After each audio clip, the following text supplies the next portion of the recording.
This episode is brought to you by Jira. Jira is the only project management tool you need to plan and track work across any team. So if you're a team of developers, Jira better connects you with teams like marketing and design, so you have all the information you need in one place. Plus, their AI helps you knock out the small stuff so you can focus on delivering your best work. Get started on your next big idea today in Jira. Deciding which credit card or loan is right for you is like trying to choose where you want to eat for dinner. Except when you finally get to the restaurant, the menu's riddled with jargon that no average foodie could understand. So at Credit Karma, we keep things simple. We show you personalized recommendations that align with your money goals and help you turn the confusing fine print into terms you can actually understand. And as a cherry on top, we provide a detailed overview for a new card or loan before you apply. That way, we can help you make decisions faster and with more confidence. Download Intuit Credit Karma today to get started.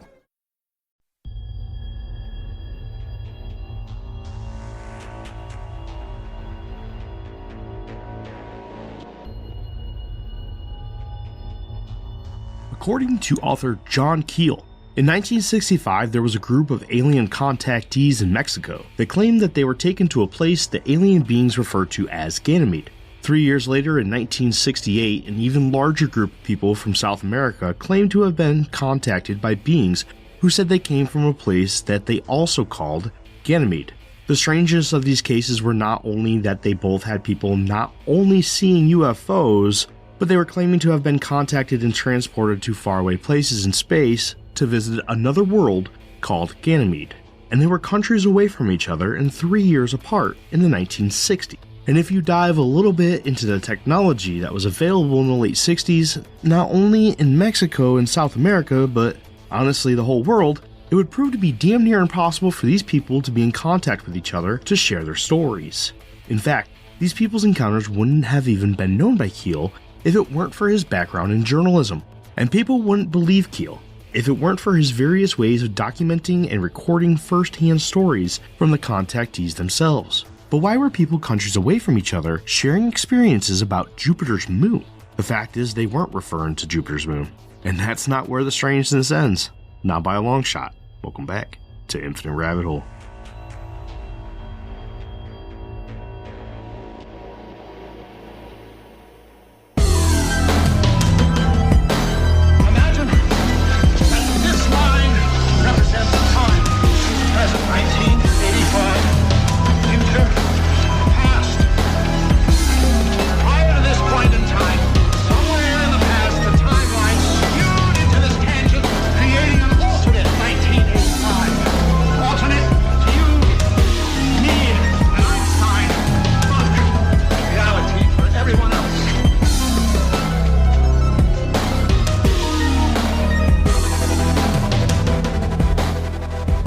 Welcome back to the Infinite Rabbit Hole, everybody. I'm your host, Jeremy, and today I'm finally over whatever I had, whatever ick, cough, whatever it was that I had, and I finally got my voice back. For those of you that are on the Facebook or follow the Instagram, you guys got a video from me explaining why this episode came out so late, and thanking you once again for the 100,000 listens or plays or downloads or streams or whatever you want to call it that the Infinite Rabbit Hole has received from you over the last 3.5 years.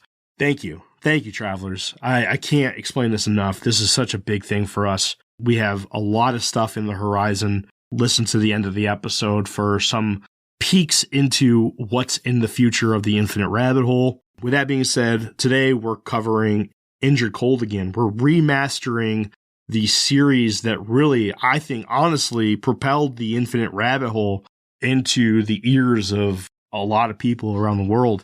I was not expecting the Indrid Cold series to get that big. It's absolutely huge, absolutely humongous. And the first person I have to thank for that is Asher's. Asher's from the On Wednesdays We Talk Weird podcast, who actually I'm co-hosting a show under that RS feed called Beasts and Beyond, which actually my first episode with her came out February 26th. So go check that out. We did that on the Loveland Frogman. Now, of course, not putting the Infinite Rabbit Hole aside, that is an additional project that I'm doing, and I'm very, very excited to do that because I get to do something a little bit different. Before we start, I do want to say that If you guys have been listening to The Infinite Rabbit Hole for a while, you'll know that we ended up doing a part 5 to the Indrid Cold series.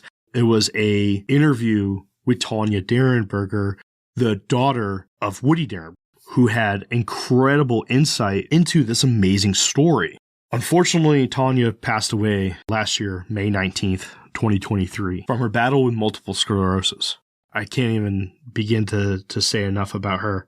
With me being the curious person that I am, especially around this topic of Indrid Cold, I would send her messages all the time, asking her questions about Indrid and Connor, his 2 sons that she kept in contact with. You know, she was always willing to answer, and she became a good friend of mine.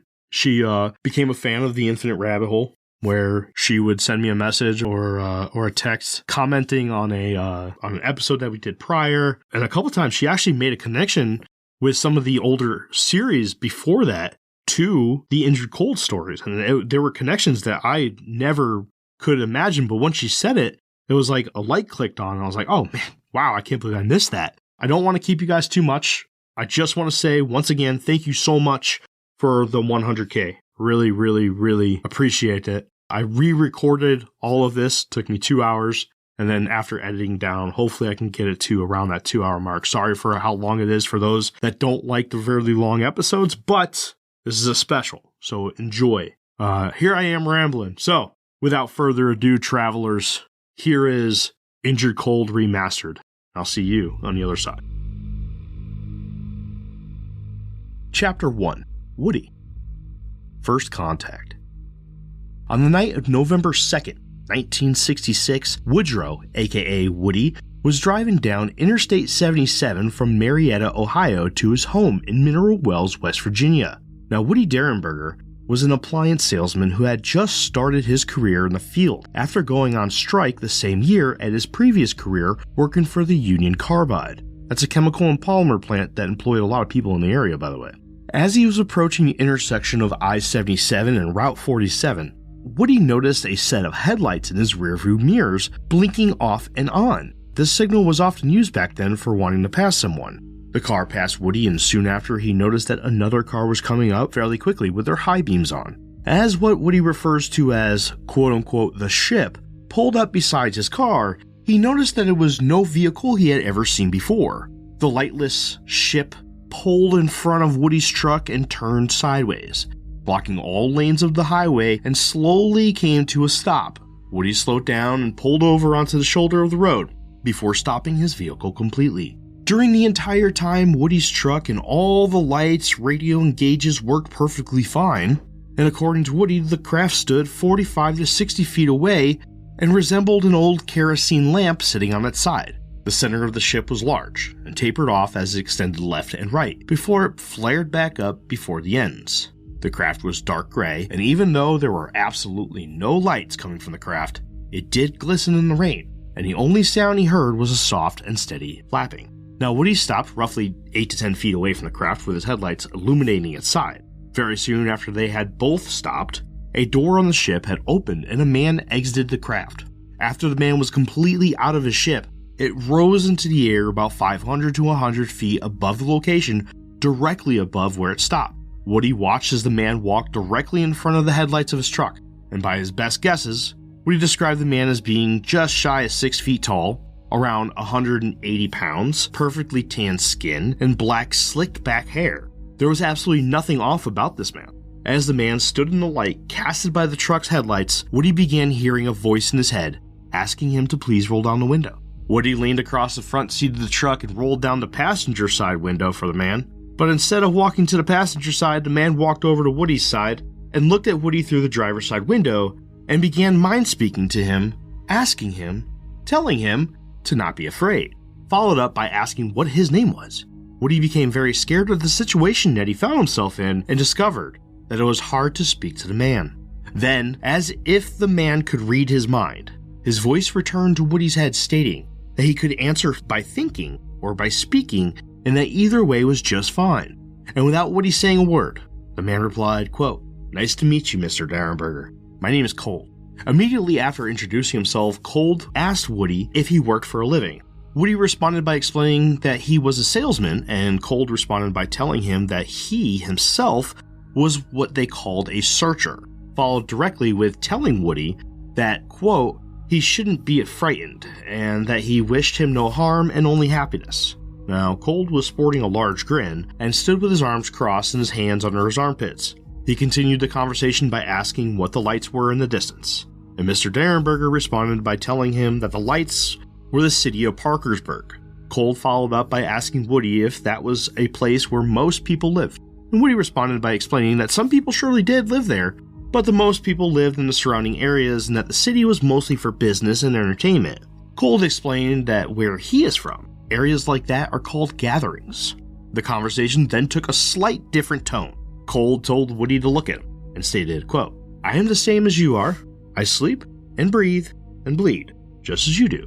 Have no fear, we mean you no harm. Now, side note, this whole conversation was being done non-verbally, and Woody stated that he could hear every word clearly as if he was being spoken to. Cold continued by asking Mr. Derenberger why he was so frightened, and quote, my country is not nearly as powerful as yours.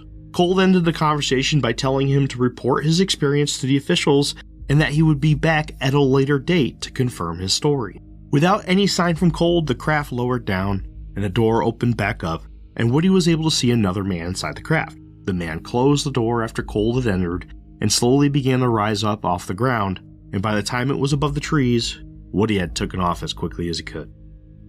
The police. Woody arrived home and asked his wife Catherine to come into the kitchen to talk with him. When she got to the kitchen, she saw that her husband was very distraught and asked him if he had been in an accident that killed someone. Woody assured that that was not the case and began telling her what he had just witnessed. She was concerned about the incident and recommended that Woody call the police. When Woody was on the phone with the police station, he became very upset and found it very hard to form the words he wanted to in order to pass on his story. So Catherine took the phone and did her best to retell his story, and when she was done, the officer asked her to hang up the phone, that he would call her back momentarily. Now, they only had to wait about 10 minutes. The officer asked Catherine if Woody was still upset and if he needed to go to the hospital. She replied that he was doing much better and that she didn't think he needed to see a doctor. The officer on the line told her that he wasn't crazy and that he shouldn't feel bad. They received 2 other calls about similar events that night on the same stretch of road. The news station. The next day, Woody headed to work at around 8 o'clock, where he told his employer about his experience from the night prior. And he didn't believe the story, but we will note this later. At around 10 a.m., a producer from the WTAP TV station in Parkersburg came into the shop and asked Woody if he would be willing to go public that night. Woody agreed to do it and arrived at the TV station at 2:30 p.m. Waiting for Woody's arrival at the station was a representative from the Parkersburg newspaper, Sergeant Plum from the Parkersburg police station, Sergeant Vandevender of the West Virginia State Police, Air Force personnel, and many other people that Woody didn't know. Woody answered their questions until about 6 p.m. and would find out during his interview that many other people had reported something very similar, and most had described the exact same strange craft as Woody did. Now, these other reports were reported to the city and state police as well as many different radio and TV stations. One of these reports came in from a mom and her son and daughter who stopped their car to watch this craft.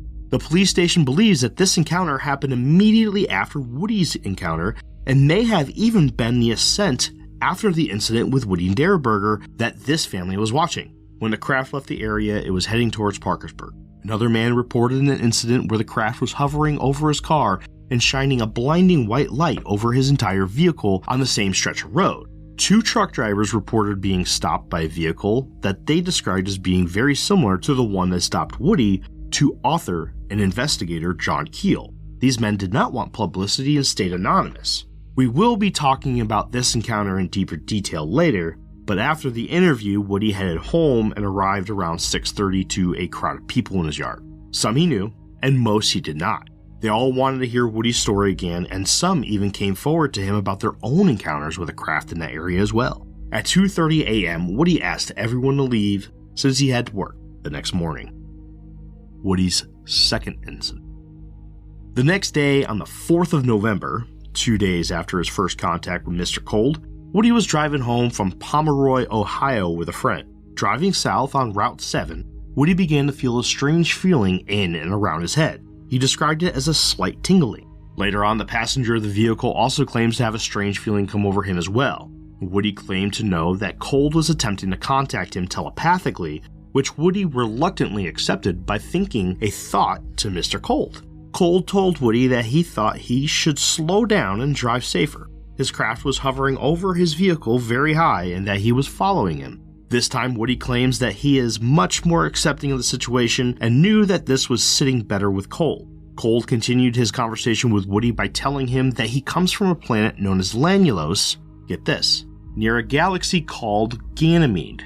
Woody later would feel that this information was intended to be incorrect to keep Cold's planet safe, and Mr. Cold would continue to tell Woody that his planet was bigger than Earth, but it was practically the same. It had mountains, forests, streams, and oceans, and a lot of the same plant and animal life with slight exceptions. He told of his wife Kimmy, his 2 sons, and his newborn daughter they named Kimmelis after her mother. Their planet only had 3 seasons, planting, harvesting, and cold, and the life expectancy of the people on their planet was between 125 to 175 Earth years.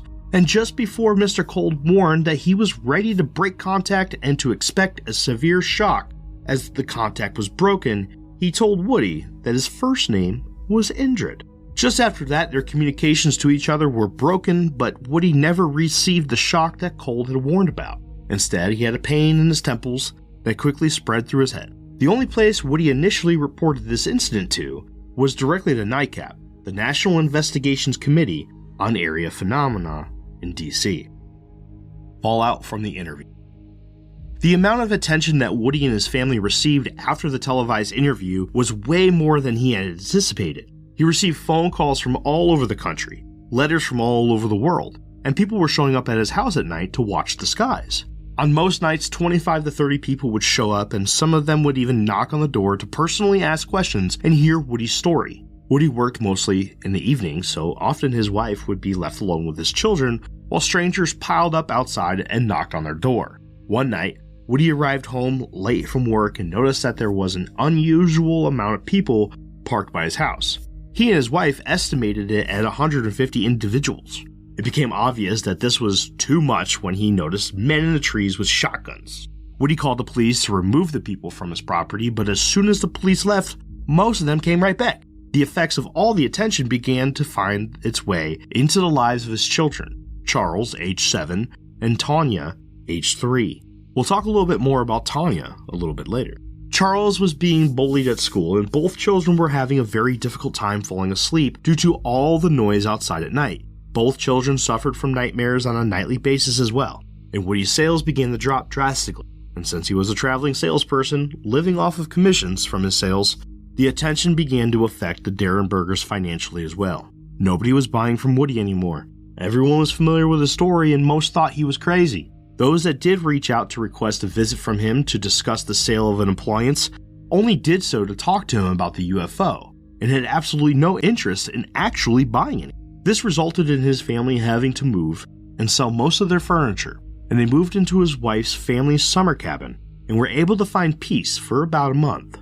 But soon after, the UFO craze found them again. Their new home was set up on the banks of the Kanawha River, and soon after they moved, there was a very large flap of UFO sightings along their section of the river. Someone then found out that the Derenbergers were living there and contacted the local press, and the stories that came out claimed that the large rash of UFO activity was in fact due to Woody and his family's presence and that they were contacting him in private. The crowds began to form on their lawn again, and this forced them to move yet again, this time to the dead center of Vienna, West Virginia, with the idea that hiding in plain sight might be the way to go. The craze followed them yet again when a German TV crew showed up requesting for them to be a part of their documentary that they were planning to film. This was too much for his wife Catherine, and she left him with their children and moved to Cleveland, Ohio. Woody soon followed them to Cleveland, but it was too late, and they were divorced in 1970. Additional interviews.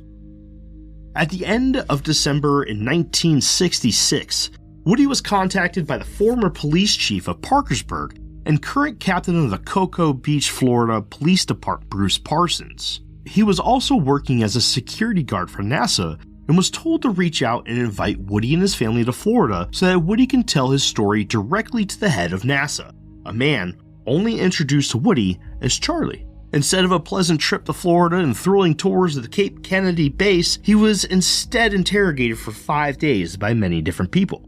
Afterwards, he was told that there was nothing new in his stories and that everything he told Elanuelos, Mr. Cold, and the craft had already been reported numerous times before. Woody then asked why they never came forward with the information. In reply, they said that if they did, there would be mass panic around the world. Quote, many people would commit crimes or even suicide.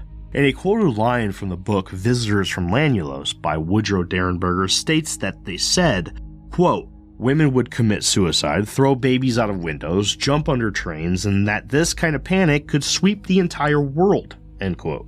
Additional interviews and investigations were conducted by SACI, Space Age Communications Incorporated, NICAP, and the Air Force. NICAP even went as far as to hire Dr. Robert A. Jenkins, a local psychiatrist, to administer an EEG test to test for epilepsy, which came back negative with particular terminology, such as, quote, no evidence of epilepsy, normal recording with no indication of, and central nervous system pathology at all, and no evidence of any psychiatric disorders.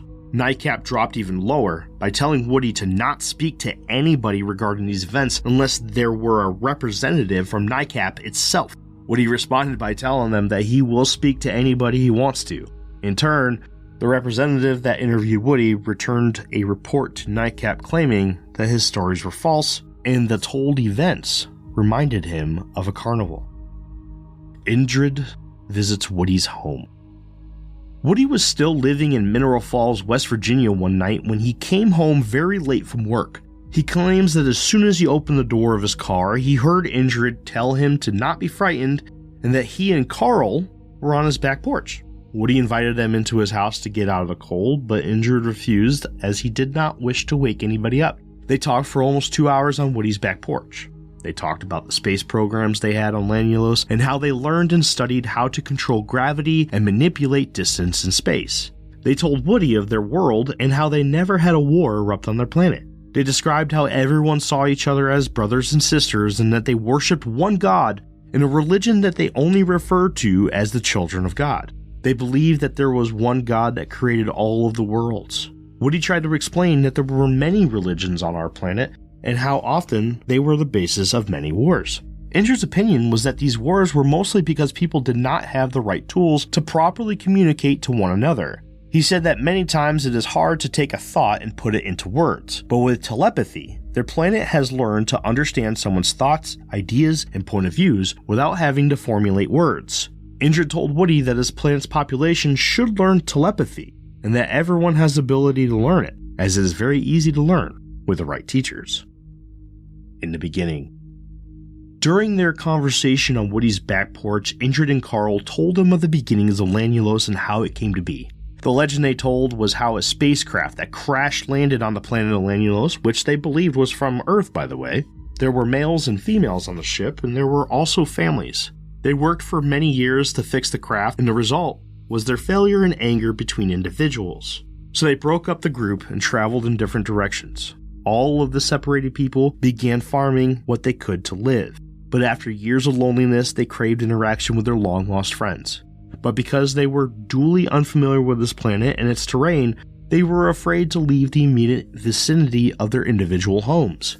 One night, one of the men thought that he could hear another's voice, a voice that was familiar, but one that he hadn't heard in a long time. That voice, he found, was in his mind. The man believed that this was the thoughts of a man that he had come to this planet with, so he focused a very long time and found that he could hear his words as clear as day. During these attempts, the other man began to hear his thoughts, and their conversation began on how to find each other. Through their primitive form of telepathy, they discovered each other's locations and met up together. After that, they put their minds together to find the others, and they believed that the reunity of their people was a gift directly from God, and from there on out, they devoted their lives to serving their God, to thank him for this gift. The Lanulos government. Another topic that they discussed that night was the politics of Lanulos. The world was led by what they called the Guiding Council. The Guiding Council is an entity that comprises representatives from each planet in what is called the Intergalactic Circle. These representatives are voted upon by the population of each planet, And the benefits of joining this intergalactic circle is the sharing of technologies, medicine, and engineering, as well as the combined focus of all planets to solve all the individual planets' problems.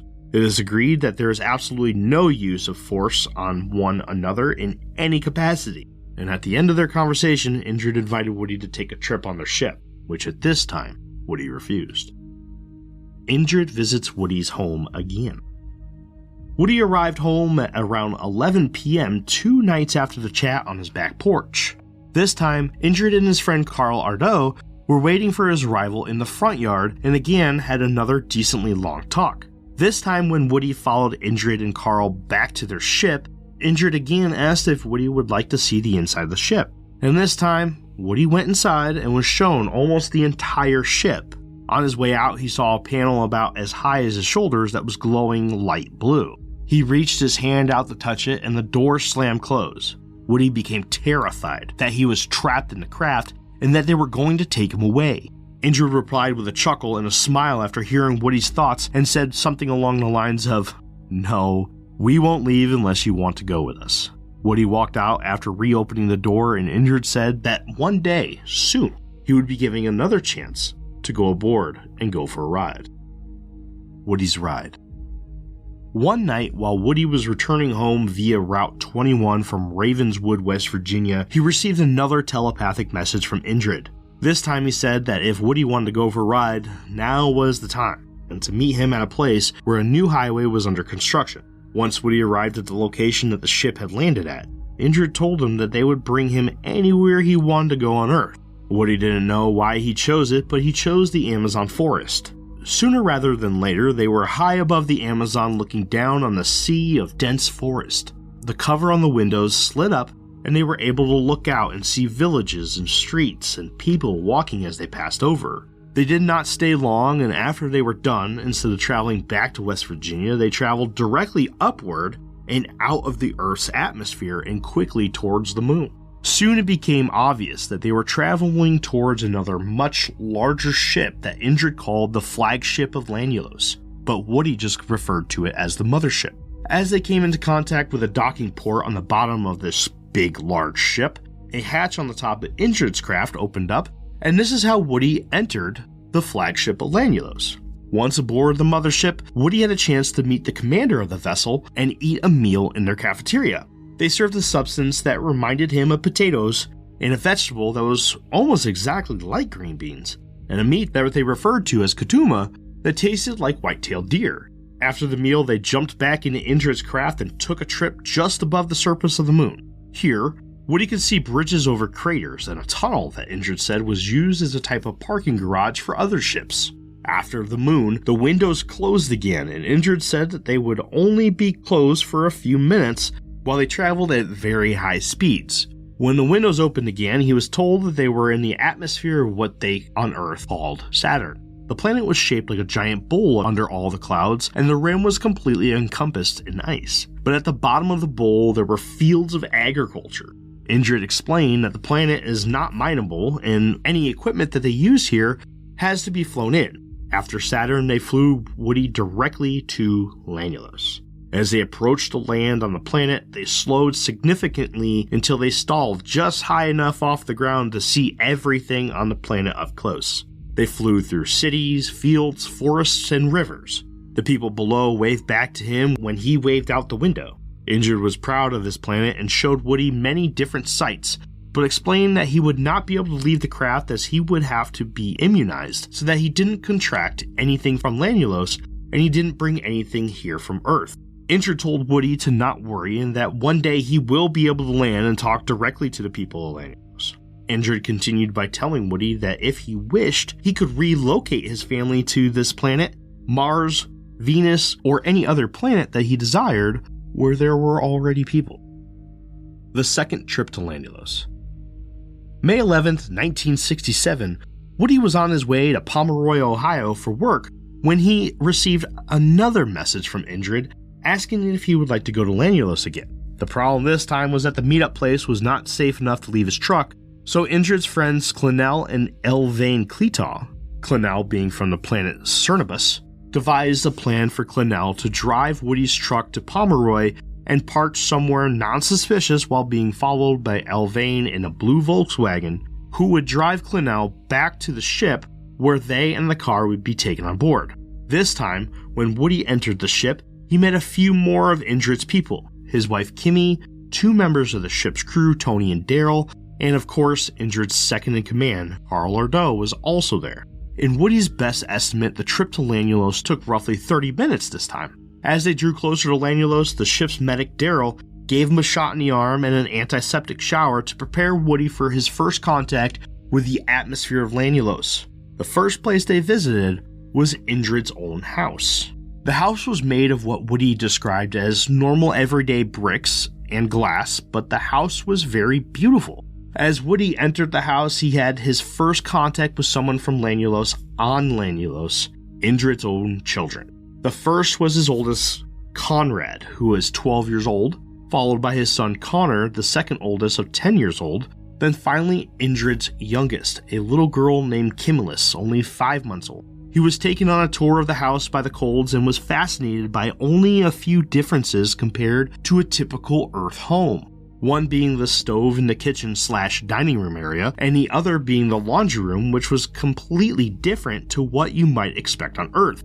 The entire room was the washer and dryer. Clothes were simply hung on different size hooks and racks, and when the door closed, they were sprayed by the room with a sanitizing spray and dried in a dehumidified air, which also left the clothes wrinkle-free. After the tour of the house, Indrid took Woody on a tour of the closest city, or what the planet of Lanulos calls a gathering.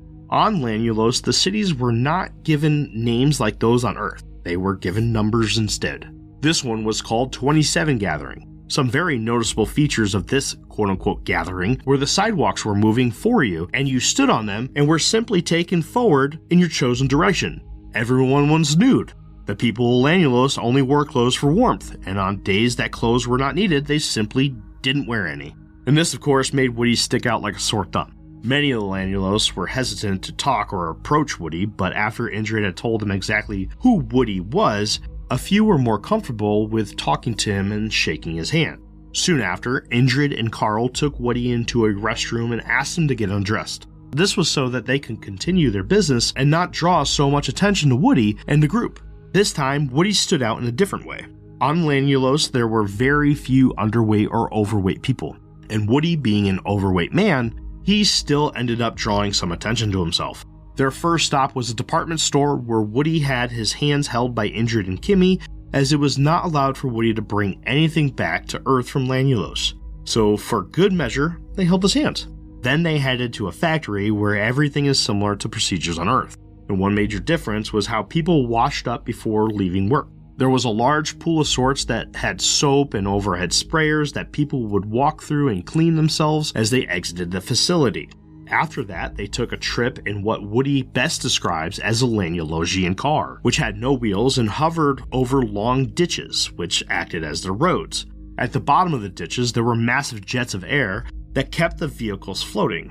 Their trip took only about 10 minutes as they traveled around 30 miles, which calculates to roughly 180 miles per hour, and at the end of their trip in the car, they found themselves at 28 Gathering. The last place they visited was to a small farm where Woody met a family that had relocated to Lanulos from Earth. Now, John and Carolyn Peterson were from Acapulco, Mexico, and have been on Lanulos for 40 years.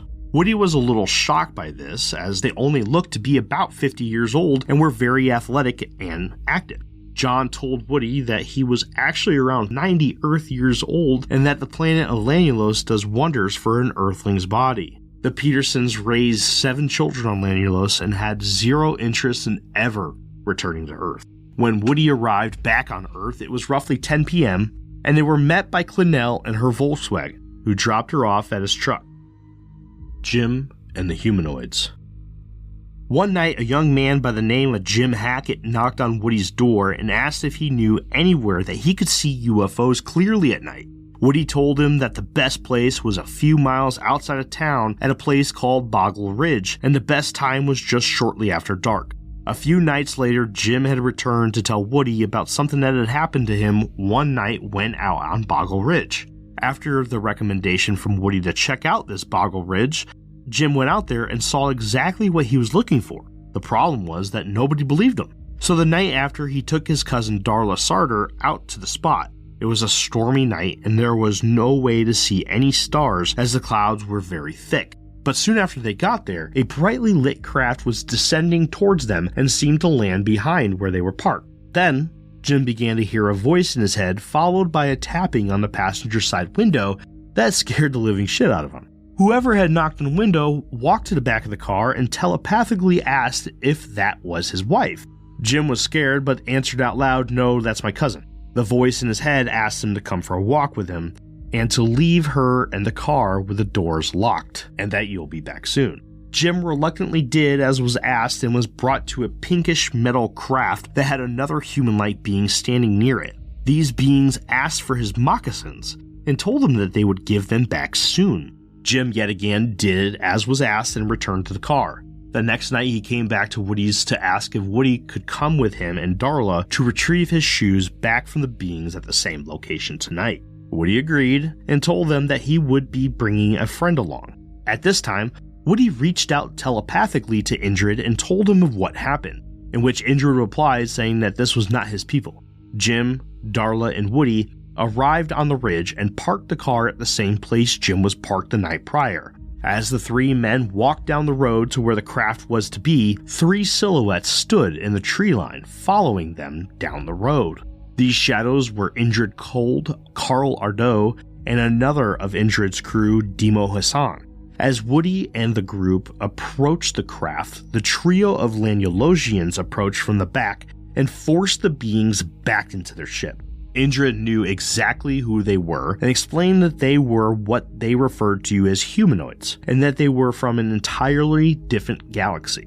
They had very human-like features, except for the areas immediately around their eyes and the hairs on their heads, which were more quill than hair-like. On their planet, the rules of possessions are a bit different. If someone finds something, it is now theirs. So in their culture, when they ask you for your shoes, they were not meaning to be rude. They probably wanted them to help fit in here on Earth, but you were never going to get them back.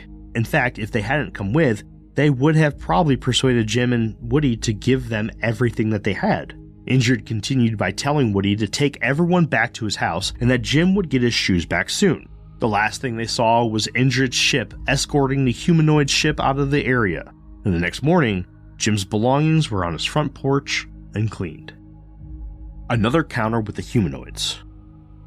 In February 1967, shortly after the events with Jim Hackett, Woody received a phone call from an unnamed but apparently well-known doctor from Vienna, West Virginia. The doctor told Woody that there were two large pink ships floating low above his house. Woody invited the doctor and his family to join the Derenbergers at their house. As the family traveled to Woody's, the UFOs followed. When they got to Woody's house and he saw that the ships followed them there, Woody reached out telepathically to Indrid. Shortly after, 9 ships, including Indrid's, showed up and escorted the pink ships to a field near Woody's house. Indrid reached out telepathically to Woody and told him that they were going to escort the humanoids to the fringe of our galaxy and that they had agreed to never return. Later, Indrid would tell Woody that these beings were the ones that Betty and Barney Hill had encountered in their very famous alien abduction story in September of 1961. Other contactees.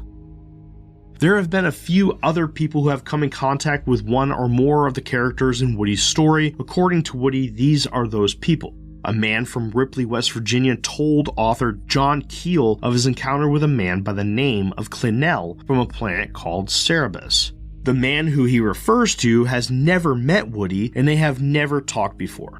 But yet, they both have stories not only including Clinell, but others from Lanulos as well.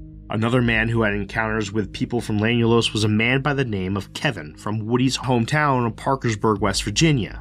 Kevin and Woody worked together for a little while and even developed the ability to communicate telepathically over long distances.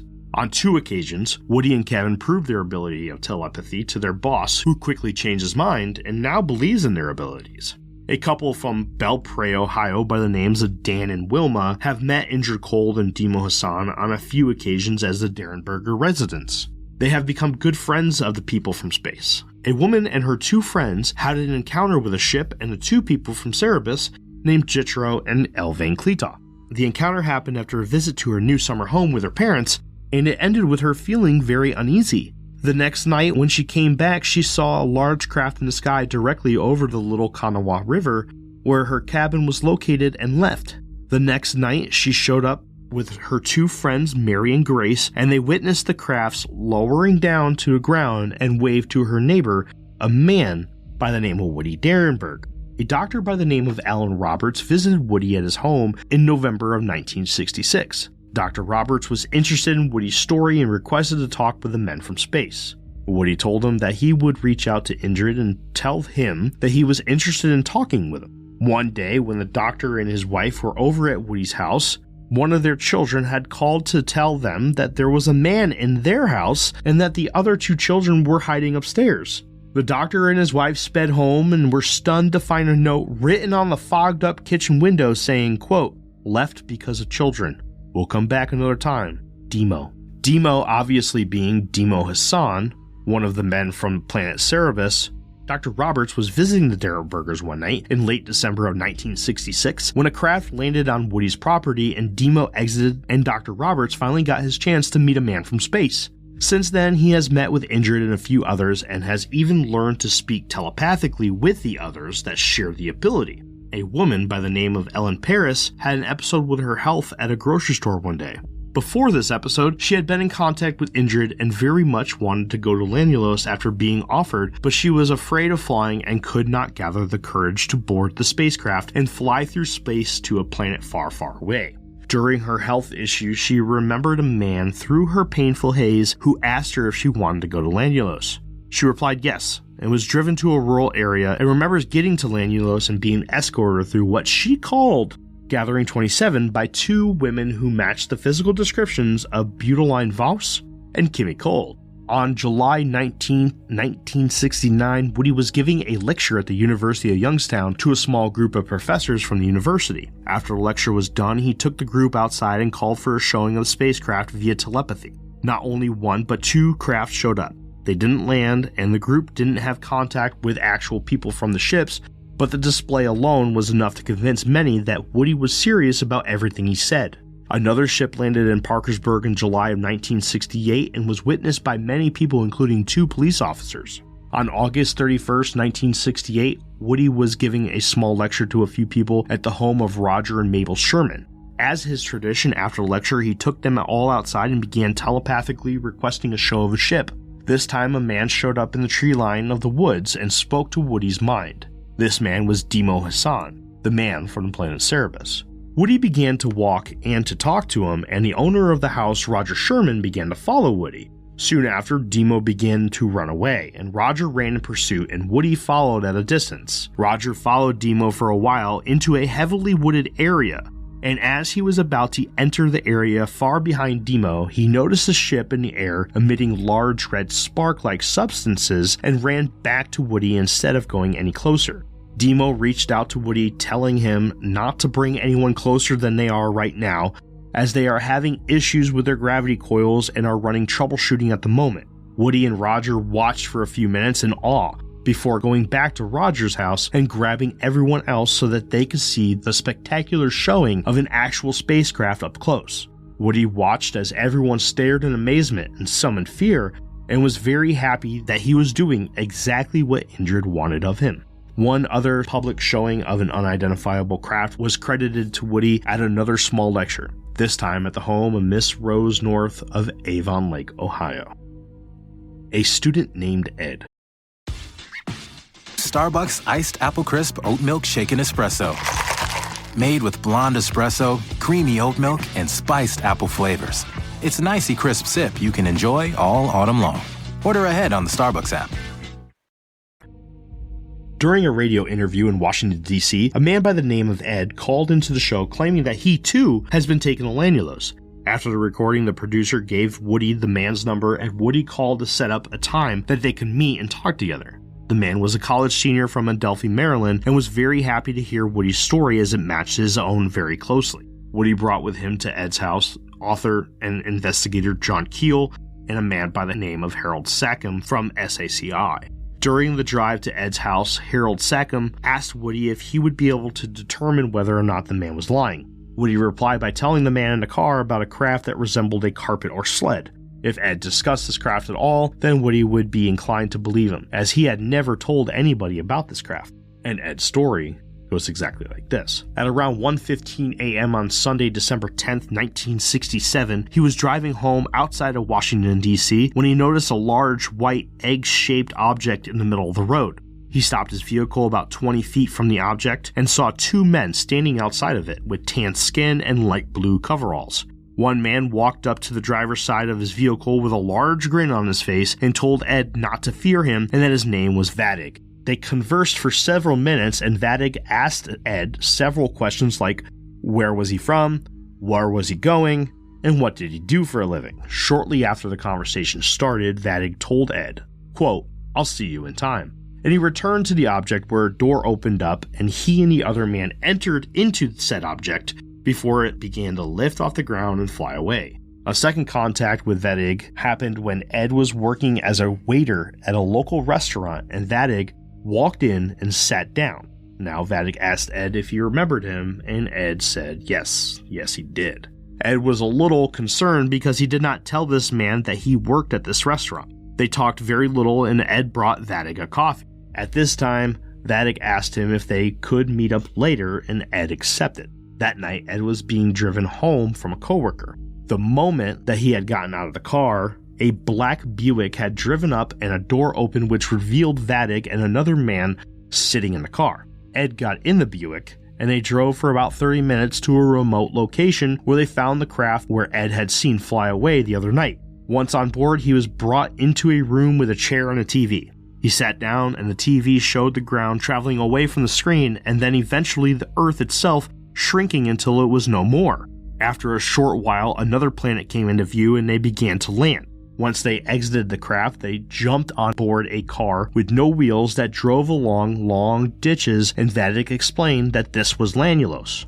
Vadig continued to use that name Lanulos a lot, as if he was attempting to highlight the name for importance or make the name stick in Ed's memory. The people of Lanulos were mostly nude, and there were some very attractive women, according to Ed. They all shared the very dark complexion of Vadig and were all in great shape. When they were done, they returned to the ship, and Ed took a seat in front of the TV again, and he was returned to the same place with the Buick waiting to take him home.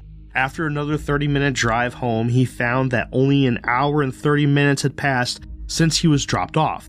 After he told Woody and the others his story, it was clear that Woody was really talking to another visitor to Lanulos, because Ed did mention the sled-like ships that the people of Lanulos used on a regular occasion. Indrid and the Derenbergers. Catherine Derenberger was petrified of the idea of meeting people from another planet. She went out of her way many times when they were around the house to not be in contact with them, and would only come back downstairs with her son Charles when Woody told her that they were gone. One day, she answered a knock on the door, and there were two men who were selling vacuums door to door, who were requesting to demonstrate their newest model for her. She told them that her husband was an appliance salesman and that they have a brand new vacuum, but thank you. The men understood, then began to ask her about her husband's events with the men from space. She told them in the best way she could explain that Woody had gone through the first night. Then one of them asked if she had ever met them. She replied by saying no, but it wasn't because she hadn't had an opportunity. She was just a little frightened from the whole situation. Then the two men began to smile. She made the connection between the two men standing in front of her and her husband's description of Indrid Cold and Carl Ardot. Since that day, she has had conversations with them many times and thinks of them as very good friends to hers. Although their youngest child, their daughter Tanya, was very young during these events with Indrid Cold, she was always the first to spot the ship following them in their car. She has played with both Indrid and Carl multiple times and looks forward to their visits. Venus and the Kletos. One April day in 1967, Woody was invited to go to visit the home of Jitro and Elvain Kleto of what we call Venus.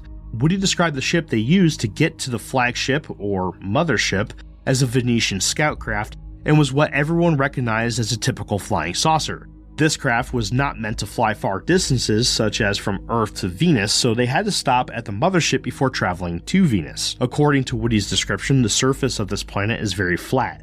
There are slight hills, but no mountains like Earth. There seemed to be more ocean than land, and most of the land that he saw was cultivated into long stretches of crops.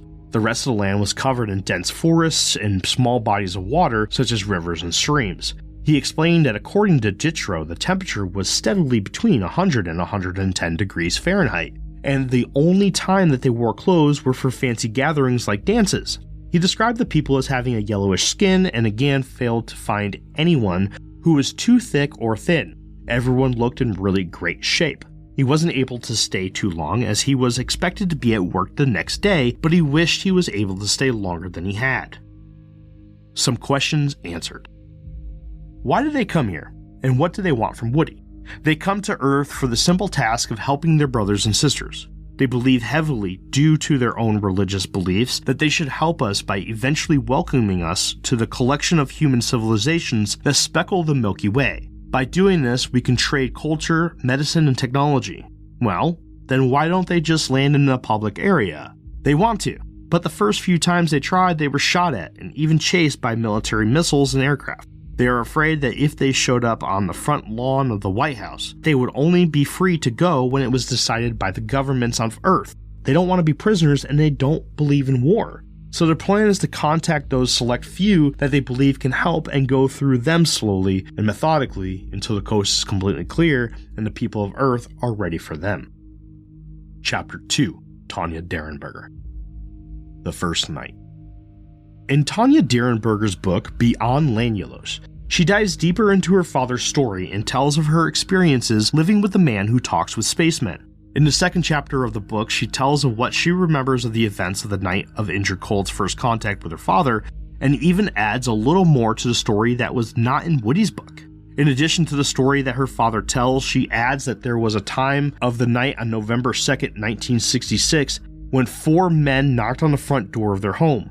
These men were all dressed in black suits, white undershirts, nice black ties, and wore black sunglasses even in the dead of night. At first, she thought that they were people from the church, who may have heard of what happened and come to check in on the family, but as one of the men looked directly at her, she realized that these were not God-fearing men. The men told her father to not tell anyone of his experience that night. Woody replied by telling him that he had already reached out to law enforcement. Their reply was for him to retract all of his statements, and according to Tanya, this made them angry, and they left in a large black car. She told of how she later found out that these were supposedly the infamous Men in Black. The Lanulosians. Tanya remembers many visits from the Lanulosians with her family at their house. She tells of how Kimmy Cold would talk with her mother and how she would play with Indrid's 2 sons, who were a few years older than her. They would play with her brother's toy cars, and the Space Boys would tell her how they don't have any cars on their planet. These visits from the Colds were fairly regular. She said that when she first met Indrid, he would talk to her using vocal words and didn't start talking to her telepathically until she was about 14 years old. She described Carl Ardo as being tall and skinnier than Indrid. He had slicked back hair and was very similar looking to Indrid, and she even describes a time that she was able to play with his daughter, Mystique. Tanya and the other children shared many descriptions about life on the other planets. The Lanulosians were very in tune with the teachings of the Bible and spent a lot of time studying it. They were shocked that we only stay in school until we are 18, where on Lanulos the amount of time spent on school would equal to about 28 Earth years, and you didn't start school until you reached a certain maturity, not a certain age. She adds details about their diet as well. The food on Lanulos is all grown organically and as natural as they can. Fast food doesn't exist. And apparently they can't stay for too long on Earth because the atmosphere makes them younger. At one point near the middle of the book, she briefly gives a description of Demo Hassad.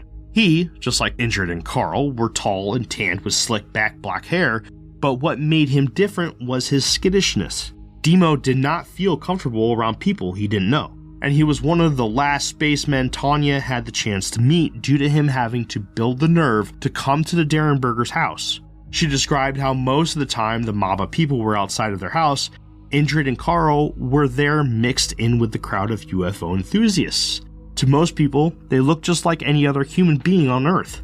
Her father never knew the exact reason why they did that, but his best guess was that it was a mixture of keeping a watchful and protective eye on the Derenbergers and also to listen to the gossip that was going on around about them. Trouble at home. She also talked about how her mother became very upset with the situation that the family was in due to these space people. Not only was she upset that they kept moving and people kept finding them, and even after leaving their number and addresses unlisted, but because everywhere she went, Indrid or Carl were there watching her. Woody was even able to tell her where she had been all day, who she had talked to, and what she bought because Indrid would telepathically tell Woody everything. She started feeling like Woody was having them spy on her for reasons she couldn't understand. And when Indrid started watching the kids too, that's when it got really bad. She talks about how her father began seeing Darla Sarter, the cousin of Jim, who was left in the car while Jim got shoes stolen by the humanoids. And this happened while her parents were still together. In the meantime, a man by the name of Bob Lalonde of the Cleveland ufology group began spending a lot more time at the Derenberger house. Catherine eventually left Woody and moved to Cleveland, where she and the kids lived with Bob. Her parents eventually divorced, and her mother was remarried to Bob. New characters. Towards the back of the book, she introduces us to a few other key characters in the big scheme of things and better details the family's first contact with author and investigator John Keel from New York.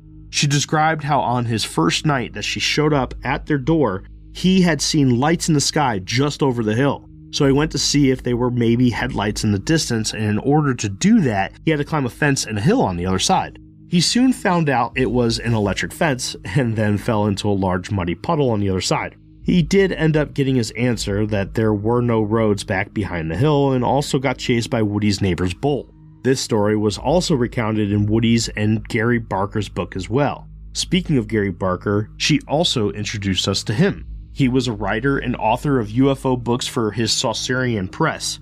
He was the man who originally convinced Woody to publish his story, although ultimately Woody's story would be published by Harold Hubbard instead. We will get to him more here in a little bit. But one very interesting thing she adds to all of this is that one day Muhammad Ali showed up at the Derenbergers' house to talk about Woody's experience.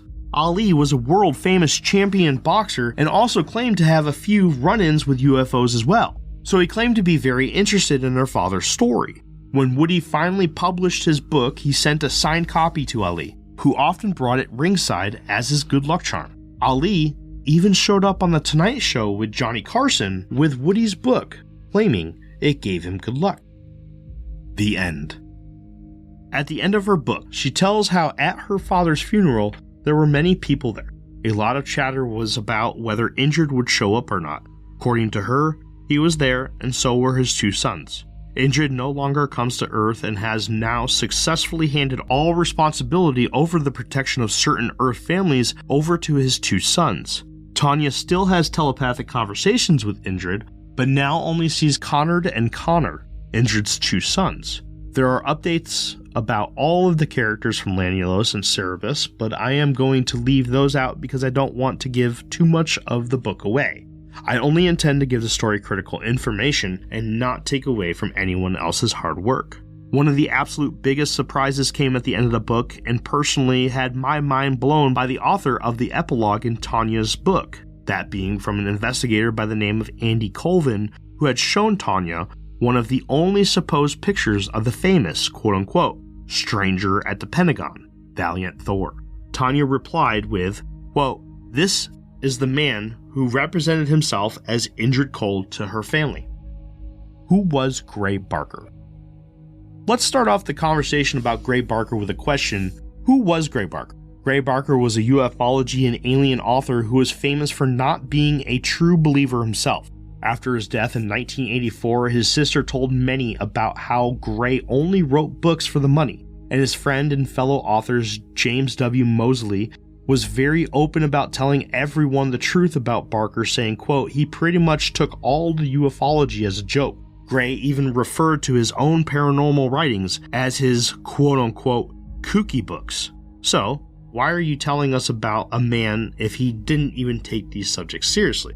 Well, because many, and I mean many, of the mainstream quote-unquote facts about Indrid Cold and many other subjects of the matter are only considered because Gray Barker wrote them in his books and talked about them with the community. So in order to dodge a lot of people saying I missed a lot of stuff, I wanted to go through Gray Barker's own book, The Night the Earth Stood Still, The Strange Case of Indrid Cold, and highlight what a lot of people know as facts that don't show up in more reputable source materials such as the ones from the Derenbergers themselves and author and investigator John Keel. Even though he is known as an author that stretched the truth in order to create a more spicy story, he was still personally present for a lot of the strange events that can be backed up and verified by many reputable sources.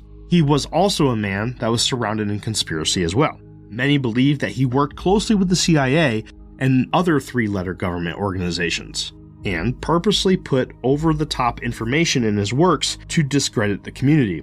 And some believe that he was an alien, or Lanyolosian himself. So let's dive into this book he wrote about Indrid Cold and see some of the differences in the story that very well may have been fabricated by Gray Barker himself. Chapter 1. Chapter 1 in this book takes place before the first meeting between Indrid Cold and Woody Derenberger. In this chapter, he introduces 4 characters: Indrid Cold, Carl Ardo, Demo Hassan, and Commander Valiant Thor. The reason why this is important is because Valiant Thor was not mentioned in anything written by either Woody or John Keel. If you remember, I said that the picture of Valiant Thor was mentioned in the epilogue of Tanya's book, which was written by someone else.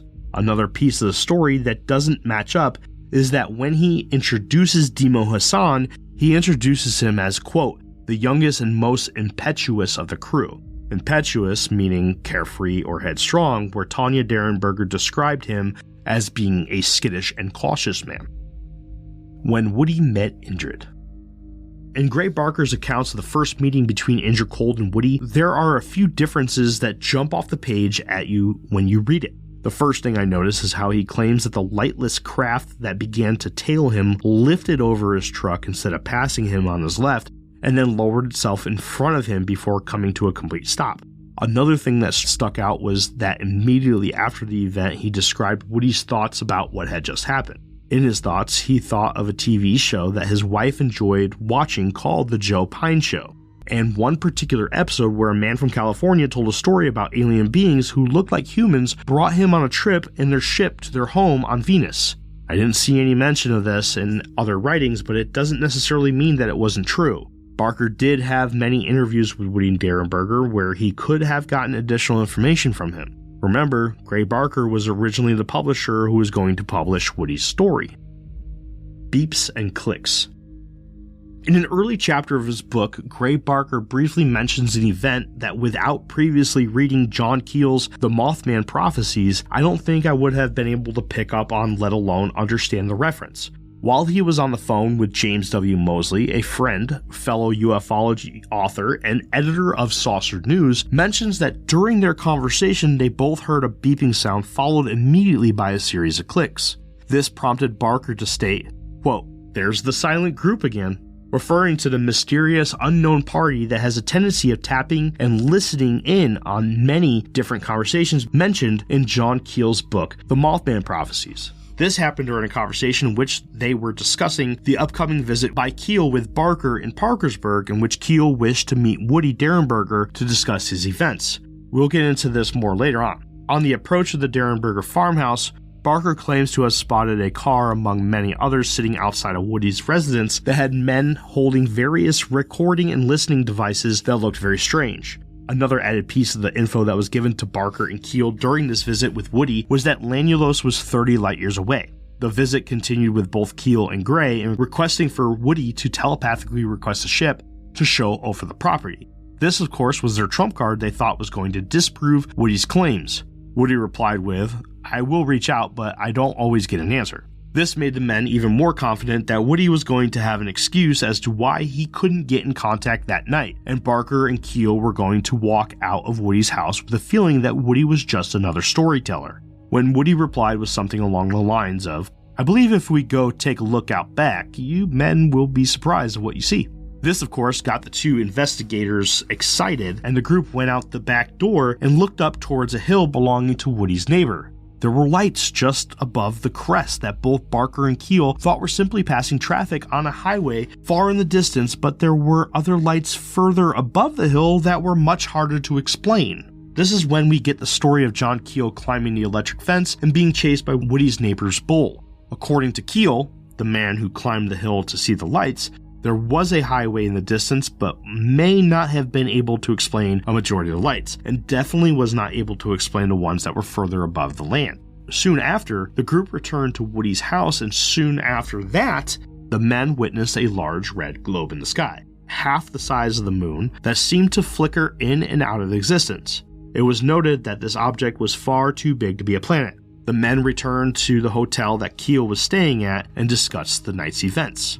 One thing that Barker had pointed out was that the technology that was in Woody's story was strange. Some of it was very normal, everyday Earth-bound technologies such as bunk beds, radios, and space helmets. From the point of view of Barker, if Woody was lying, he most likely would have thought of far-out technologies for every single task. But since there were some familiar technologies, this may lend truth to the idea that there may be more of a connection between Earthlings and Lanulosians, and what Woody witnessed were the technologies that they liked of ours. According to John Keel in Barker's book, there were two outcomes from the visit. 1. Portions of, or the whole story is true. And 2. The man is doing a really good job at trying to sell a story. Neither one of them Keel saw as a problem for the human race. The conversation takes a turn when Barker points out something that he and James W. Moseley were talking about in reference to Keel. He stated that Moseley and himself both realized after talking with John Keel that he was gathering a lot of information for something he knew more than he was leading on about these events. Keel, of course, said, yeah, this is mostly true. He began by stating that he was in fact writing another book, but that's not why he was secretive with his findings. He claimed to have found that there were very little substance to a lot of reports, and that the truly interesting things were not in the objects of the reports, but more about the other quote-unquote smaller details that others are not paying attention to. Because of this, he began from the beginning with all of the events that he has investigated, and he has discovered some very interesting details tied to most of the reputable ones. He had found these details due to his task of forgetting all of the work done by the others and revisiting the events with a blank and open mind. By doing this, he was able to look at the phenomenon without influence. It was because of this that he did not come forward with his findings and thoughts. Because if he did, people would mold their experience to his findings and he wouldn't know which to believe and which not to believe. My example of this is, what if he told everyone that the real encounters are the ones that show up in purple ships shaped like a hockey puck and trees growing on the underside of it? Well, now all you're going to get is people saying that they've seen ships that match this description, and all of your findings are now going to be diluted. Another reason that Keel pointed out was that he didn't want his findings to be used politically. He explained that there are a lot of different UFO research groups out there that would use his info for only their own benefit, and not for the benefit of the actual search for UFOs. He claimed that a UFO research group like NICAP has put more time and effort into fighting entities like MUFON and the Air Force than it puts into the actual task it sets advertised as its purpose. He did go on to give a hint that he believes them to be more of environmental entities than from outer space. He explained this by stating that it seems that they have always been here and live more besides us than just visiting us. He says that he has found way more evidence of this than the dismal, if any, evidence for them coming from outer space. He believed that all of the quote-unquote leaked info about the UFOs variously stated that there was no evidence of extraterrestrial origins, and he believes that this could be true. The true home planet. There are many theories as to what and where Lanulos may actually be. As highlighted by Mr. Barker in his book, The Night the Earth Stood Still, there are people who believe that Venetians visit Earth regularly and tell the abductees that they come from a faraway planet by another name. This would be done for their own security purposes. But where are they actually from? Well, one of the theories is that they are from Venus, of course. But another theory is that they are from here. Some even say that theories about flat Earth and hollow Earth and forgotten continents actually have some weight to them, and that this is where our Lanulosians are actually from. Chapter 3, John Keel. The Mothman Prophecies. For those who may not be familiar with John Keel, he was an American journalist and an extremely influential ufologist, as well as the author of a very famous book called The Mothman Prophecy.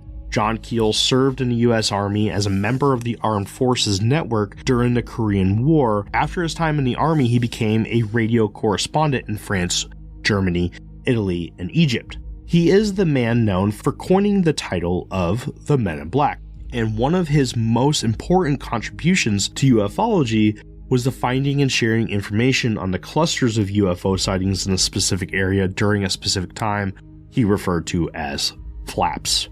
In John Keel's book, The Mothman Prophecies, he tells of a handful of UFO sightings just prior to the events involving Woody Derenberger. Although some of these events include the sightings of human-esque shaped beings, one in particular stands out. In November 1966, a man walked into the office of Mary Heyer, reporter for the Athens Press newspaper, nervously stating, "I just got to tell somebody." Miss Heyer, who knew the man, listened to what he had to say and was shocked to hear the detailed story that he claimed just happened a few days ago to him and a co-worker involving a UFO and a human-looking pilot. The story begins with him describing how he and a co-worker were driving home near Parkersburg, West Virginia on Interstate 77 on November 2nd of 1966 when a strange craft lowered in front of their truck and came to a stop a few feet ahead of them. A man walked out of the hatch that opened from the side of the craft and began to approach the truck. He looked as normal as any man he has ever seen. He was wearing a black sports coat, and his arms were folded in front of him with his hands snug under his armpits. The driver rolled down his window, and the stranger asked a series of strange but short questions. Questions such as, who were they? Where are they from? Where were they going? And what was the time? After the short and to-the-point conversation, the man walked back to the craft and got back in it and hovered up into the sky, and the men began to continue their drive. These men are believed to have been in the car that passed Woody Derenberger seconds before his first contact with Indrid Cold. The men argued between the two of them on whether they should report the incident, and they both came to the conclusion that it would be smart not to. But the man from Point Pleasant found himself having a difficult time continuing his life, with the memory of the event fresh in his head. He suffered from a bad case of insomnia, and when he was able to sleep, he would be terrorized by horrible nightmares. The man soon turned to liquor as an aid, and felt horrible about it, so he chose to tell someone, even if he stayed anonymous. To still protect his co-worker's identity, Mary Heyer, who was a close friend of John Keel's, eventually told Keel about this encounter with the man a few years later and claimed that he was completely unaware of the events with Woody Derenberger. In fact, she believed that the man showed up in her office before the craze with the Derenberger story really hit the news outlets. Keel called the man and had a conversation with him, where Keel was able to validate the story that Mary had told him. The man agreed to every detail he was told by Heyer and told him, quote, "Look, don't use my name. I don't want to get involved in this thing. That scientist fella told me." Before the man could finish, Keel asked, "What scientist?" The man went on to explain that a few weeks after his event, a scientist from Ohio came to see him and his coworker and told them to be quiet about the event and that it would be better if we forgot the whole thing. The man claimed that his events happened on the same night, on the same road, and the same area as Woody Derenberger's event, but had zero idea at the time of Woody's story or anyone else's. Between police records and other newspaper and radio station records, there were at least 3 others from the exact same night, road, and area as these 2 events with strikingly similar details, 2 of which were reported before Woody contacted the police office. More details. Just like with every other source of mine for this topic, there are details that are added with Keel's telling of Woody's story. Here's what I found. Mr. Cold was sporting a large grin, and under his topcoat, he was wearing a shiny metallic greenish shirt. These particular details are common in many tellings of the story and have been quoted coming from Woody himself by many people. Keel goes on to add that a few people had come forward after hearing Woody's story and confirmed that they drove by him pulled over on the side of the road, having a conversation with a man who didn't seem to have a vehicle. No one saw the craft hovering over Woody's position. Mr. Keel also has more info to add about the time surrounding when Woody appeared on the Long John Nebel's radio talk show. A year prior to the recording, Dr. Morgan, the doctor who administered the psychiatric tests on Woody due to Nightcap's request, was watching a football game at his house when he began to feel a very strange sensation wash all over him, in which he believed was being caused by a craft hovering over his home. This was the beginning of his journey as a contactee. During the recording, Long John phoned Dr. Morgan and he reiterated his experiences to Woody and a panelist as well as anybody listening to the show that day. The other strange instances. There were many other instances from the book The Mothman Prophecies that could have been tied into the events of Indrid Cold or the Mothman, or both. One strange occurrence was the fact that many people reported door-to-door salesmen traveling the area selling different things at each door. Sometimes it was appliances, sometimes it was Bibles, sometimes shoes, sometimes they would claim that they were census takers. This strangeness wouldn't be too strange if it weren't for the fact that many have claimed to talk to their neighbors immediately after the group visited both houses to find that they were selling something completely different to their neighbor. These quote-unquote salesmen would always ask peculiar questions such as, how many children were in the house? They always seemed to be very interested in the children for some reason. One woman was even going around claiming to be John Keel's secretary. She would give those who had been subjects of Keel's a forum with questions about their personal lives and the events in which they saw the UFOs. Now, John Keel does not and did not ever have a secretary, by the way. And the most curious thing about this secretary of Keel's is that she even visited the people that Keel never wrote about, meaning that ones that wanted to stay anonymous.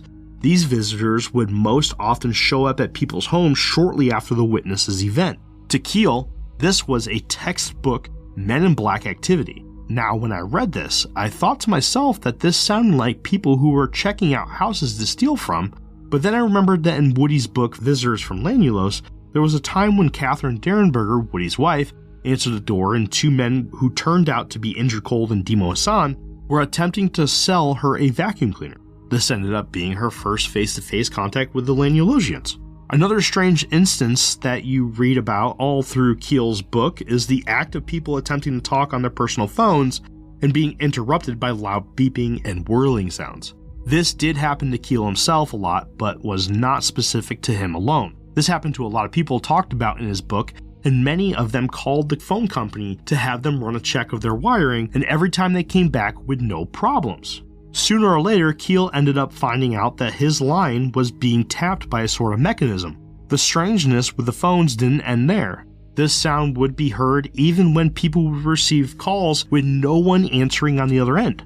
Some people, even Woody himself, went as far as getting a new number and leaving it unlisted. But that didn't help, as the sound continued to find them. One more strange piece of evidence about this sound: it seemed to only affect those that were either contactees or those that witnessed UFOs in the sky. Another quick thing to know about the Ohio Valley area in 1966 and 67 is that Keel highlighted in his book that there was a small explosion of animal mutilations at the time. Dogs, cats, rabbits, cows, deer, and horses were all being left dead, randomly around the valley with all the blood removed from them. There was no blood to be found around them, and in most cases they had a large hole cut into the animal, sometimes in the head removing the brain, sometimes in the chest removing the heart, and sometimes in completely random places. One particular case was very interesting, and that was the TNT area, the area synonymous with being the favorite area of the Mothman.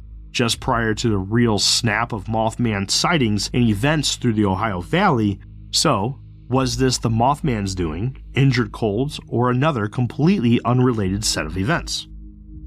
Jane. In his book, John Keel tells of a woman he met who he refers to as Jane, which many people have concluded was a woman by the name of J.P. Parro, who Keel refers to as a contact he had that put him in touch with Jane. But for this, we are going to refer to her as Jane as Keel did, since we do not have the proof that this was in fact Miss Parro. Jane lived near an area known as Mount Misery in Huntington, New York. Keel goes on to describe Mount Misery as a, quote, very heavily wooded hill with a few dirt roads with a number of mysterious deaths and disappearances. Jane and her boyfriend had been sucked into all the mysteries and disappearances that all the locals were talking about and decided to drive up to Mount Misery one night and investigate for themselves. At one point in the night, they found themselves driving back down the road when her boyfriend Richard begins to complain of not feeling very well. After he pulls the car over, he slumps over the steering wheel and falls unconscious. And what seems to be right on cue, a bright light engulfs the car, and the next thing either of them know, they are driving on Old Country Road at the bottom of Mount Misery with no recollection of how they got there or what happened after the light appeared. A few days later, her phone rang and an unknown voice told her to go to a local library and find a particular book and read page 42. The next day, she did as the caller asked, and when she got there, she met a very strange librarian who is dressed in clothes from the 40s. Jane described this lady as having a darker complexion with a fine bone structure and very black eyes and hair. When she asked her for the book she was looking for, the librarian reached under her desk and pulled out the exact book as if she was waiting for Jane. As she sat down and turned to page 42, the print literally transformed into another text telling her why she was selected and that the author had messages concerning Earth and its people. Then the author explained that she was allowed to tell one other person, but no more than that, and it was signed, "Be in peace, Apal." As she finished reading, the text transformed back to normal. Soon after she left the library, she became very ill and soon got in touch with John Keel to pass on her story. Keel tells of how he held a bit of info from her about a distant contactee who was in contact with an Apolis.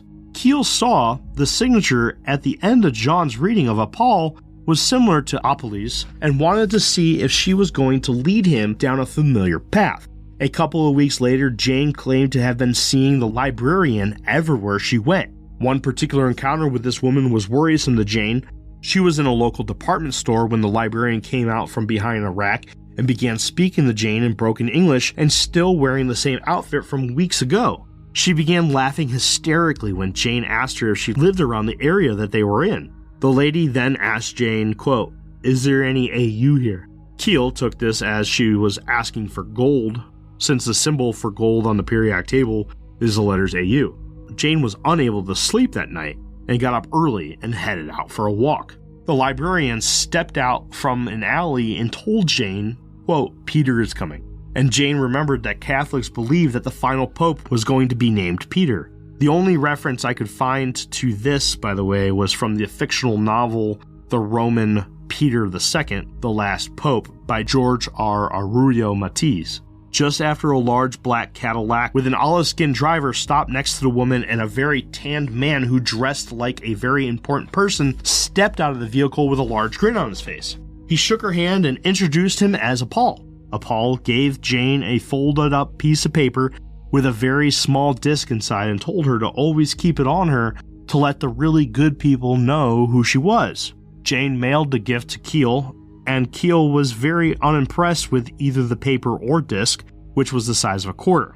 But when Keel mailed it back to her, Jane received the package with the disc bent in half.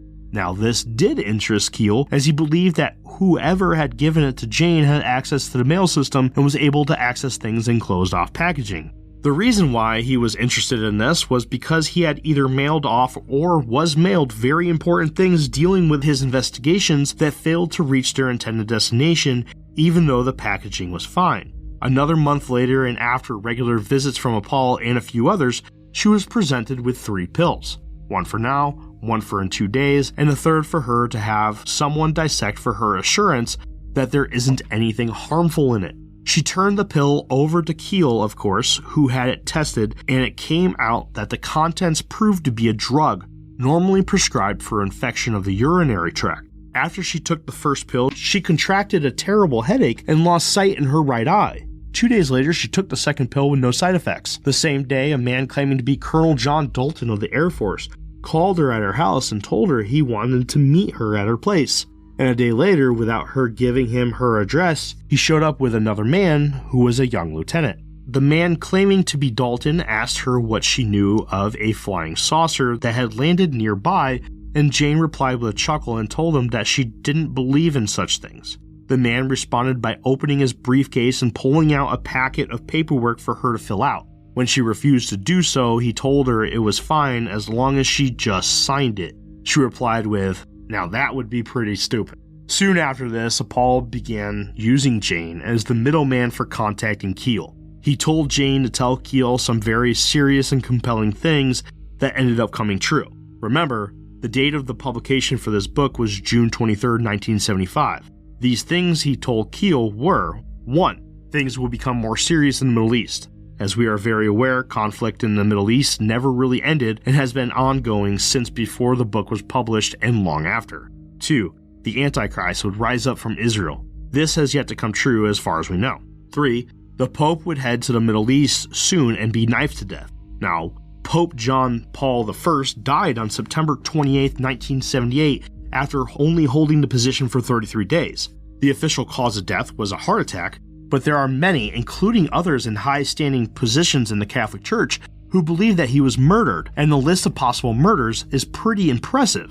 Some include Cardinal Sebastiano Baggio, as Pope John Paul I had removed him from the congregation after being warned about Baggio. 2. Many different members of the Vatican Bank, due to many believing that the new pope was going to investigate internal scandals between the Vatican Bank and organizations such as the Freemasons, the Mafia, and many others in need of money laundering. 3. The CIA. Others believe that John Paul was going to restore the traditional Latin Mass as the norm for the Catholic Church. Another prediction given to Keel from Paul was that the Vatican was planning to send food and supplies to Arab refugees. This came true shortly after Keel received the info, but before the book was released, so this is hard to confirm. The most famous prediction was that there was going to be a tragedy on the Ohio River, likely an explosion of a plant of some sorts on the banks of the river. This we will talk about soon.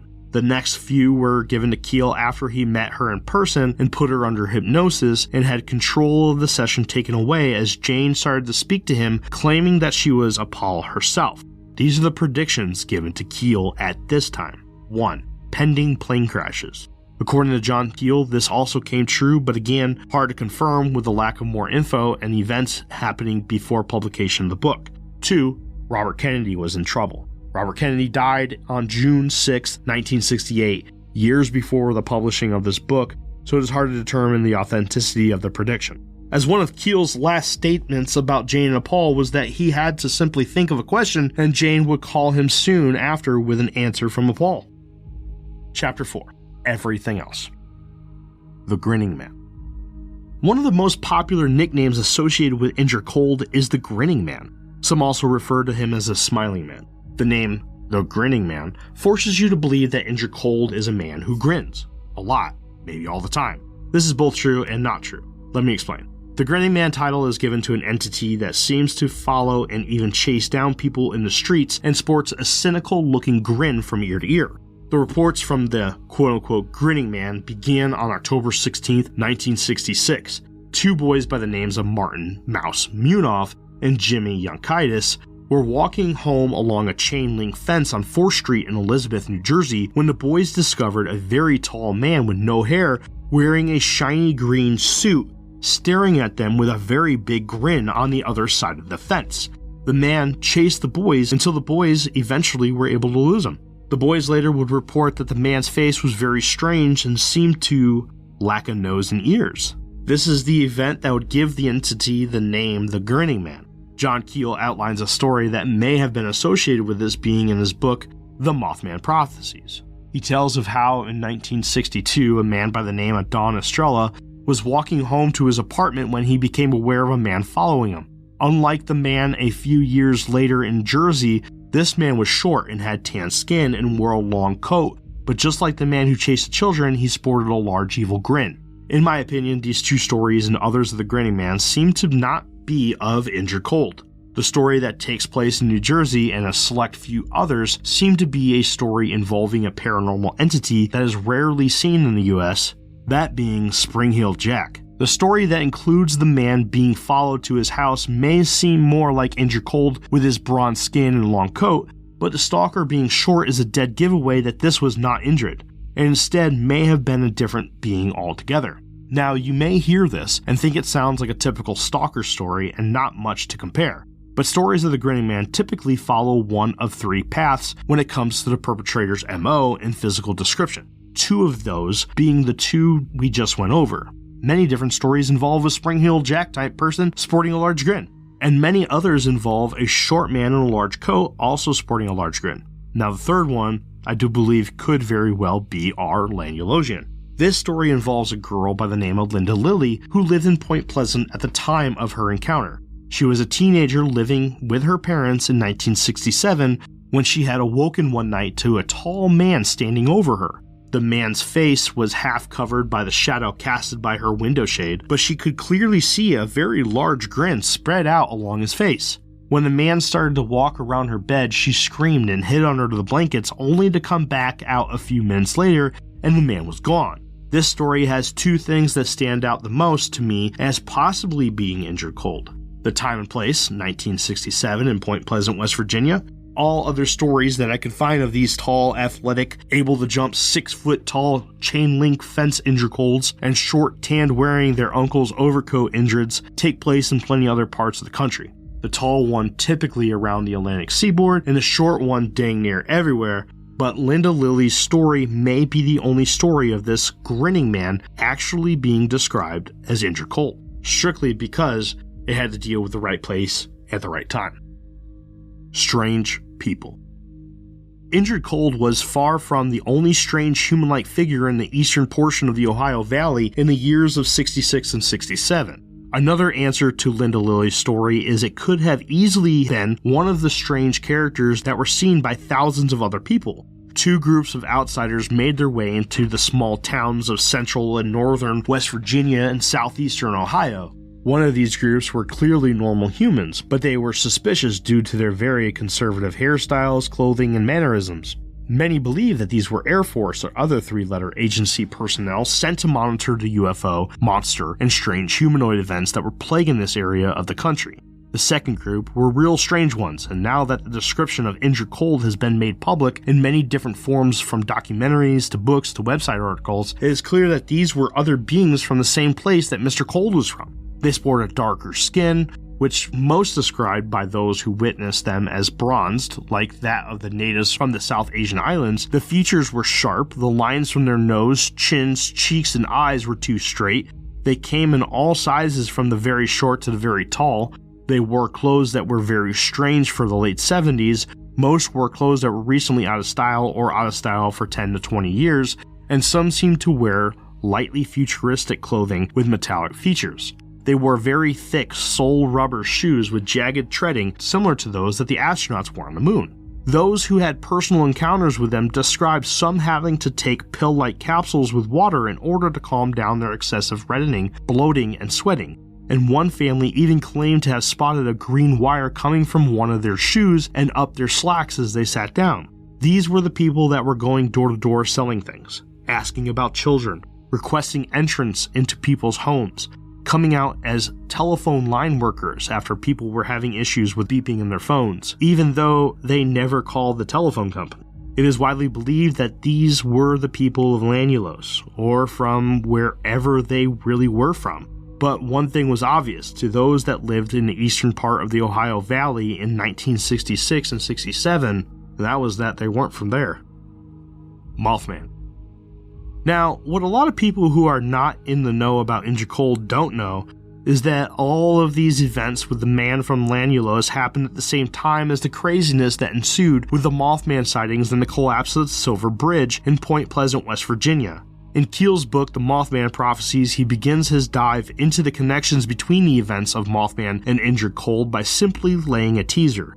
This teaser states that a National Guardsman was working at the National Guard's armory on the night before Derenberger's event. While working, he saw something large on the limb of a nearby tree that he claimed looked like a large man in a brown suit. He goes on to explain that after looking at it for a while, he determined his final thoughts were that it was some sort of gigantic bird. He left to grab a few buddies to check it out, but when they got there, it was gone. November 15, 1966, just 13 days after Woody Derenberger's events with Mr. Cold, one of the earliest events of the Mothman was about to take place. The famous Scarberry Millet encounter ensued as the two couples were driving through the infamous TNT area, and ended with them being chased by a large black flying creature with gigantic red shining eyes.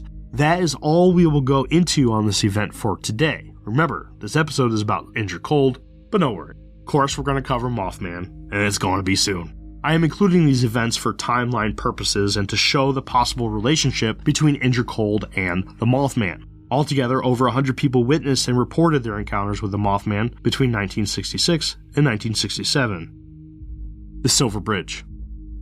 Before the legend of the Mothman could be concluded, there was one last event that took place that brought the entire country's eyes to the small town of Point Pleasant, West Virginia. At 5:04 p.m. on December 15, 1967, exactly 13 months to the day after Woody's first contact with Mr. Cold, the Silver Bridge connecting Point Pleasant, West Virginia to Gallipolis, Ohio, collapsed into the icy waters of the Ohio River. The tragic event sent 50 cars and trucks 102 feet to their cold, dark graves as several tons of hardened steel fell after most of the cars, ensuring their fates as they pinned the vehicles and many of their occupants to the bottom of the river. 46 people passed away that evening due to the collapse of the Silver Bridge, and countless others were pulled out of the sub-freezing waters, barely holding on to their lives. That night, the Lilly family counted 12 red lights dancing above the tree line from their home on Camp Connolly Road, the most reported to be seen in one place, and they seemed to have been coming from the infamous TNT area. The lights that so many people became so familiar with over the last year or so gathered for their last time in a spectacular showing on the night of the area's largest disaster in history. This final chapter to the extremely strange events surrounding aliens, lights, and flying humanoid monsters that plagued the eastern portions of the Ohio Valley ended in both the death of many that forever ruined families in the area and a brilliant finale of red lights bidding their end to the place they visited so frequently. And this horrific night all began that same morning when people claimed to have seen strange men in brand new blue coveralls inspecting the bridge. And hours before the deadliest disaster in this little town's history, a large crowd witnessed what the locals believed to be the Mothman flying over the bridge, starting a long string of coincidences of the figure being described as a harbinger of disaster and possibly a puppet of beings from another world. The end.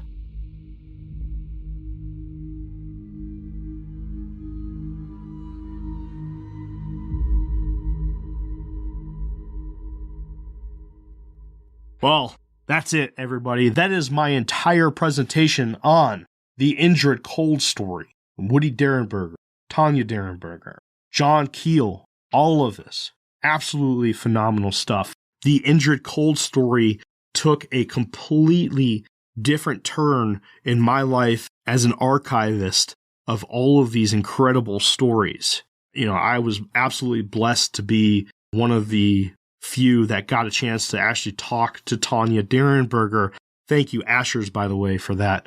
And she was such a beautiful person, beautiful soul, absolutely willing to talk at any time. She even texted me every once in a while and just said, "Hey, how are you doing? Are you doing okay?"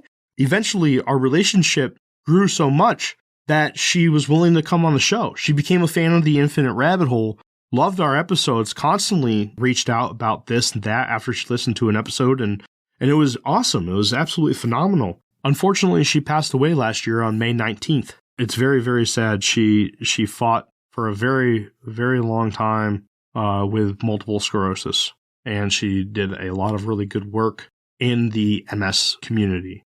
She was an active supporter of the MS Society and was very involved in that. Tanya was just an absolutely amazing person. I'm very, very thankful that I had the opportunity to talk to her. And it's thanks to her and Asher's that the Indrid Cold series that we did a long time ago became so big. You can even say, shoot, I've grown intimate with the topic of Indrid Cold. And now, whenever I read something, it doesn't matter what it is. It could be Bigfoot, it could be a haunting, it could be interdimensional, flat earth, hollow earth, anything. It's hard not to draw lines connected to the Indrid Cold story in some way, shape, or form. I don't have much else to say. Once again, thank you very much, everybody, for taking the time to listen to the show. This is our 100,000 download, stream, play, whatever you want to call it, celebration episode, and was voted by you, the travelers of the Infinite Rabbit Hole. I can't say it enough. I can't. Thank you. Thank you all. Thank you so much. I'm happy to be able to remaster this episode into this format for somebody who doesn't want to listen to all the chit chat that the old series had. Anywho, I'm going to let you guys go now because now I'm rambling, and I just can't say it enough, guys. Thank you so much. Thank you so much. The Infinite Rabbit Hole has so much more ahead, including our very first live appearance in a festival this year. More news on that later. Once I cross my T's and dot my I's on that, I'll get back to you. But anyways, again, rambling. Until next time, travelers, I'll see you in the next fork, the path of the Infinite Rabbit Hole. I would like to thank you once again for tuning in to the Infinite Rabbit Hole podcast. Please make sure to give us a follow and one of those beautiful 5-star ratings on your podcast player of choice. If you would like to join the conversation and stay up to date on all things Infinite Rabbit Hole, head on over to Facebook and search for the Infinite Rabbit Hole Facebook group. You'll know it's us when you see the logo. If you would like to help contribute to the cause, there are a few ways to do so. First, head on over to anchor.fm/Infinite Rabbit Hole and click on the subscribe button, where for $5 a month you'll get access to all our old episodes that will never see the free spotlight ever again. It's horrible stuff, but if you're into that kind of thing, then go check it out. Second, head on over to InfiniteRabbitHole.com and click on the IRH merch shop tab and grab yourself a sweet t-shirt, sticker, or whatever else you see that you wouldn't mind owning. Until next time, travelers, I'm Jeremy, and I'll see you at the next fork in the path of the Infinite Rabbit Hole. Bye.